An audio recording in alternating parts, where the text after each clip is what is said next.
మాకు ఒక కంప్లైంట్ రావడం జరిగింది. ఇట్లా ఈ శంషాబాద్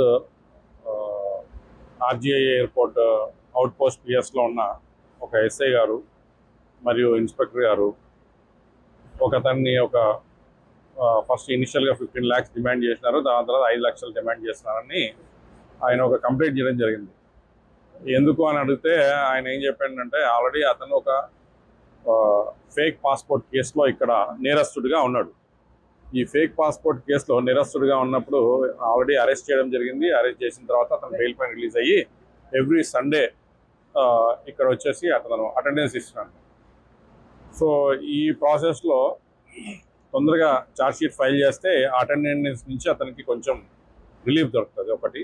రెండవది ఏంటి అంటే వాళ్ళ యొక్క ఫ్యామిలీ మెంబర్స్ని కూడా ఇందులో ఇన్వాల్వ్ చేస్తాము అని చెప్పేసి ఆయన చెప్తూ, అట్లా మీరు ఇవ్వకపోతే మీ ఫ్యామిలీ మెంబర్స్ ఇన్వాల్వ్ చేస్తాము, ప్లస్ ఛార్జ్షీట్ అనేది కూడా ఫైల్ చేయడం డిలే చేస్తామని చెప్పేసి అతన్ని చెప్తూ ఒక 15 lakhs rupees డిమాండ్ చేస్తాడు.